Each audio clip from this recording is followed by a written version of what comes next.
لو عندك شغف بالبرامج وحابب تطور من نفسك يبقى الفيديو ده بتاعك، ما تروحش بعيد وخليك معانا.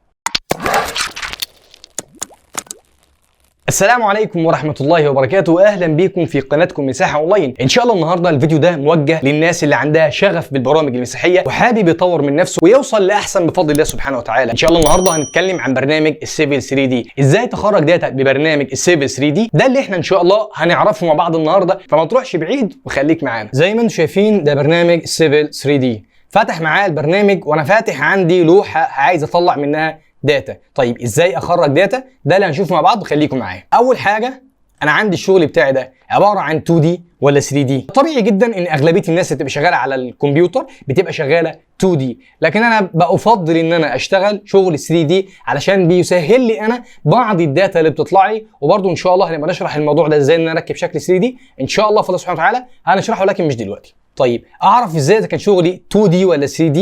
اجي على الجزئيه دي، والجزئيه دي لو مش ظاهره عندي اخش على حاجه عندي اسمها فيو، ومن فيو بختار عندي اللي هو فيو كاب، ده تظهر لي الجزئيه اللي هنا دي مهمه. طيب ولنفرض ان انا برضو عندي الجزئيه اللي في الجنب دي مش ظاهره لي، برضو من فيو بختار اللي هي تول سبيس، كده بتظهر لي وكده بتختفي بنفس الطريقه. وكل جزئيه من الجزئيات اللي موجوده في التول سبيس عندي في الاربع ايقونات دي اقدر ان انا اظهر او اخفي اللي انا عايزه. وعندي الجزئيه اللي تحت اللي خاصه بتاعه الاكس والواي برضو موجوده هنا عندي، اقدر ان انا اظهرها او اخفيها. في عندك جزئيه هنا بتبقى ظاهره ان هي الجزئيه بتاعت النافيجيشن، ممكن حضرتك تخليها او تلغيها، انا مش محتاجها معايا فانا هلغيها، يكفي عندي الجزئيه دي. طيب الشغل اللي عندي ده هل 2D ولا 3D؟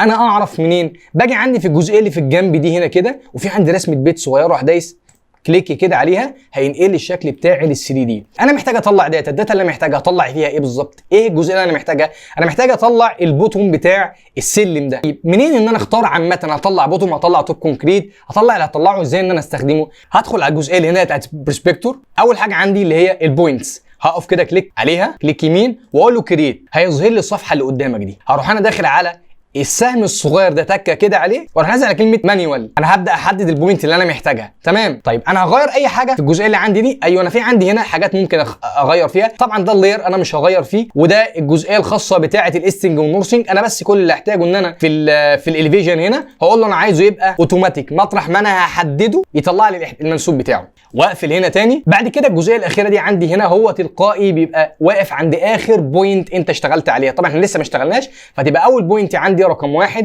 وهو هيعمل تسلسل بعد كده اللي هو ايه، بوينت وراها بوينت، يعني 1 2 3 4، ولا هينط لك 1 3 5 7 زي ما انت عايز. طبعا احنا هنسيبها زي ما هي، وهنروح داخلين زي ما قلنا على مانيوال، الغي دي كده على جنب خالص، وابدا انزل بالماوس بتاعي احدد انا عايز اختار البوينت بتاعتي فين. طيب في جزئيه مهمه برضه احنا ممكن نتكلم فيها، انت ممكن تكون الاو سناب عندك هنا فاتح فيها كل الجزئيات دي، انت مش محتاج كل الكلام ده كله عشان ما تجيلكش بوينت في غير مكانها. فانا هفتح الاو سناب، هلغي كل النقط بتاعتي، كل الاختيارات عندي كلير، وبعد كده اختار الجزئيه فقط بتاعه الكورنر بتاعه البوينت بتاعتي واروح قايل له اوكي. فانا كده مهما هتحرك بالماوس مش هيجيب لي غير تلاقي الخطوط مع بعضيها، الكورنر اللي انا هبقى محتاجه بس علشان ما ياخدليش نقطه في غير مكانها. تمام. انا كده حددت، هاجي هنا انا عايز اعمل بوينت، اروح عايز بوينت كده. طيب هي مش ظاهره لك عشان انا قلب الشكل 3D، تمام، لكن لو 2D هتظهر لي البوينت، والكلام ده كله هيبان لكم دلوقتي بس بعد ما نخلص. طبعا عشان انا عايز اعمل التوب لوحده والبوتوم لوحده. انا كده خدت النقطه، تمام. هو بيقول لك في ديسكريبشن ليها ولا حاجه، انا مش عايز ديسكريبشن ولا عايز اي حاجه،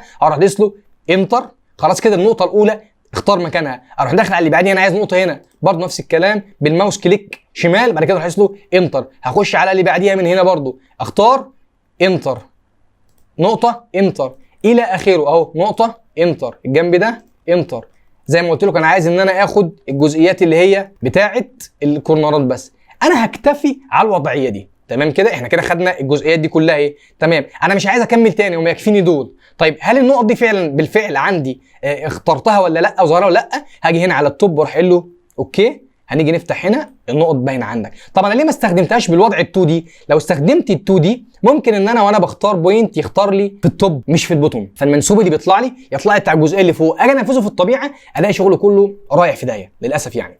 فانا قلبته 3D زي ما قلت لكم، البيت هنا الصغير كده تكه كده على الشكل ده علشان اختار بوينت. طب لما بختار اقلبه 3D بتختفي بس البوينت بتاعت السيفل 3D، لكن لو شغال على الكاد بتبقى ظاهره لي بدون اي مشاكل. وطبعا ان شاء الله برضه هنتكلم معاكم لو انا عندي نقط اصلا كاد ازاي ان انا احولها من كاد لسيفل بمنتهى السهوله واطلع بيها الشغل بتاعي برضه ان شاء الله، لكن فيديو تاني عشان ما نطولش عليكم. طيب انا اخترت خلاص الجزئيه دي كلها، مش هطول، مش عايز اكتر من كده. تمام، هروح دايس انتر تاني، هو خرج لي من الاختيار. هقفل ده تماما واقلب شكل تاني 2 دي، ظاهره لي النقط ولكن النقط ظاهره بشكل كبير جدا، عايز اصغرها. هروح داخل من هنا على بوينت جروب واول بوينت بروبرتس، هيفتح لي الاختيار ده كله. اول حاجه عندي البوينت ستايل، الجزئيه خاصه بتاعه البوينت، اروح داخل على البوينت من هنا. طيب هنا اصلا في اختيارات كتير، احنا هنسيبه بس زي ما هو ايه البيزك، وبعد كده نختار من هنا الجزئيه دي ونقول له عايزين نغير حجم البوينت، نغيره لقد ايه؟ احنا ممكن نخليه مثلا بوينت 3، نجرب ونشوف هتبقى عامله ازاي. طب شكل البوينت بتاعتك ظاهره قدامك ايه؟ عايز تخليها ايه؟ بلس، عايز تخليها كروس زي ما انت عايز، عايز عليها شكل دايره، عايز اللي انت عايزه، وتروح له انا موافق على الجنب الشغلانه دي واروح له اوكي. ده كده بالنسبه للبوينت، اقول له ابلاي، شكلها اتغير، حجمها كويس بالنسبه لي، هسيبها. عايز اغيرها هرجع لها تاني وابدا اغير في الجزئيه بتاعتي دي، اخليها مثلا 2 واروح دايس له انتر ابلاي، رجعت الشكل بتاعي. طيب انا عايز بقى يظهر لي جنب البوينت حاجه، ايه اللي يظهر لي؟ هنا بيديك اكتر من اختيار، في عندي ديسكريبشن اونلي، في عندي ريليفيشن اند ديسكريبشن، في عندي ريليفيشن اونلي. اللي انا عايزه طبعا انا محتاج ان انا البوينت بس اونلي، واروح داخل على الجزئيه اللي هنا واقول له والله انا عايزك تغير لي في النظام ده كله. احنا هنشتغل بس في الجزئيه الخاصه بالجزئيه بتاعت التكست، فهنقف هنا على الجزئيه دي، على هنا كده، واروح دايس على الثلاث نقط اللي في الجنب دول، هيفتح لي الجزئيه الخاصه بالتكست بتاعتي. طيب انا هحدد الجزئيه دي واخش على الفورمات. طبعا ده الفونت اللي جاي بيه، انا بحب بس اغير الفونت بتاعي، فبسلك عليه بالشكل ده كده وبدخل هنا واختار الفونت اللي يعجبني. انا بحب الفونت ده جدا، بيغيروا لي بشكل كويس جدا بالنسبه لي. هختار لونه واخليه مثلا يلو، وبعد كده اقول له خلي لي الفونت بتاعي كبير شويه واروح قايل له اوكي. حجم الخط عندي زي ما قلنا هنا كده، احنا كنا عاملين البوينت بتاعتنا بوينت 02، ممكن نجرب بوينت 2 برضه اهو. وهنا في الروتيشن عندك الروتيشن انجل، انت عايز النقطه بتاعتك تبقى بنفس الشكل العمودي ولا تبقى واخده الزاويه بتاعت الشكل بتاعك؟ فاحنا هنقول له والله احنا عايزين تبقى زاويه 45 على نفس الزاويه اللي واخد بيها الشكل بتاعي. ده حاجه تقريبيه. تمام، هيغير لك في الكلام ده كله. طبعا احنا خلاص اخترنا دول، مش هنغير في حاجه دلوقتي ثانيه. هنقول كده ونقول له ابلاي اوكي ابلاي. بص عندك النقطه بعيده شويه، طيب اقربها ازاي؟ هرجع تاني على الجزئيه بتاعتي دي تاني وادخل على الاكس اوفست عندي واروح قايل له والله انا عايزك تعمل لي تحريك ليها. انا بخليها سالب بوينت 5 والجزء اللي هنا سالب بوينت 5. تمام كده، ابلاي اوكي ابلاي. تمام، انا بالنسبه لي كده الشغلانه كويسه جدا جدا جدا، قدرت ان انا احدد بيها النقط بتاعتي. طيب عشان ما نطولش في فيديو كتير، بس احنا خلاص خلصنا النقط بتاعتي وحددتها. اخرج الداتا ازاي؟ كليك يمين واروح داخل على اكسبورت بوينت. طيب هعمل اكسبورت التكست بتاعتي، هسميها ايه او اختارها ايه؟ هختار بوينت استنج نورسنج الزد بتاعت الفيجن والديسكريبشن ولا ايه؟ وعايزها كوما ديليميتد ولا عايزها سبيس ولا عايزها تاب ولا عايزها ايه؟ طيب انا هخليها بوينت استنج نورسنج زد الفيجن. اختار المكان اللي هسيف فيه، هسيف على الجهاز عندي وافتح الدي واقول له والله انا هسيف هنا واسميها مثلا 2024. تمام بالنسبه لي، واروح قايل له اوكي. خرجت الداتا. طيب افتح كده عندي وادخل على الجزئيه بتاعتي 24، ادي الداتا بتاعتي، طلعوا لي الثمان نقط اللي انا اخترتهم. طيب انا لو حابب ان انا ازود بوينت تاني، يعني انا دلوقتي خلصت دي وعايز اطلع بوينت زياده، اكمل ازاي؟ بمنتهى السهوله بنفس الطريقه. هرجع تاني على البوينت، كليك يمين كرييت وافتح بنفس النظام واروح قايل له اختار مانيوال. طيب لو دخلنا هنا كده على البوينت الجزئيه دي، بص اخر نقطه عندك كانت رقم 8، اللي بعديها رقم 9، اقدر ان انا اكمل مانيوال اهي واقدر اخش. ممكن اشتغل زي ما قلت لك لو انا شغال 2 دي بدون مناسيب، ما عنديش انا فرق في المناسيب، فممكن اشتغل من هنا. لكن لو هشتغل بنفس الطريقه اللي كنت شغال بيها، انا عايز اطلع البوتون بس، هروح مصغر تاني كده بالشكل ده وابدا اكمل. انا عارف ان انا وقفت هنا، هروح مكمل في اللي بعديها برضو الجزئيات اللي هنا كده. انتر، اهم حاجه انتر. هنا مش عايز ديسكريبشن، هنا مش عايز ديسكريبشن، هنا مش عايز ديسكريبشن. اكمل في اللي بعديها، هنا انتر، هنا انتر، هنا انتر. انا بس بحاول اسرع شويه عشان ما اطولش الفيديو.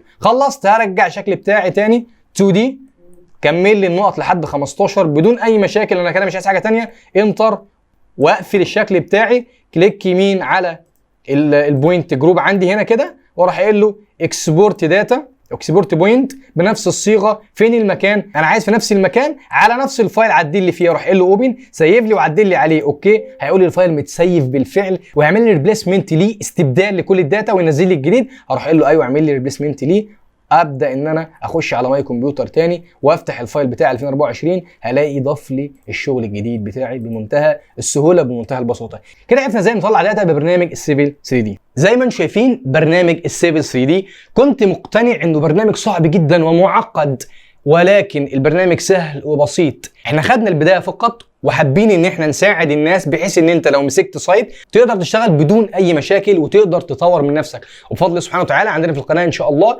هنساعدك تطور من نفسك واحده واحده، وبفضل الله سبحانه وتعالى كل مره عندنا جديد في جديد. لو الفيديو عجبك ما تنساش دعمك لينا بلايك سبسكرايب وانك تفعل الجرس علشان يوصلك كل جديد، وما تنساش الشير. ولو عندك اي تعليق سيبه في الكومنتات وان شاء الله هنرد عليك. ولو عندنا اخطاء رحم الله امرئ اهدى الي عيوبي تقدر تتواصل معايا من خلال الواتساب، واحنا غيرنا رقم الواتساب للرقم الجديد ده ان شاء الله. عايزنا نعمل لك فيديو، عندك مشكله نحلها لك، محتاج الاثبات، عندنا اخطاء، تقدر تتواصل معانا بفضل الله سبحانه وتعالى ان شاء الله وهنرد عليك في اقرب وقت ممكن. ما تنساش تتفرج على الفيديوهات اللي فاتت وتتابعنا في الفيديوهات اللي جايه بفضل الله سبحانه وتعالى. شكرا ليكم ونشوفكم في الفيديو القادم ان شاء الله. السلام عليكم.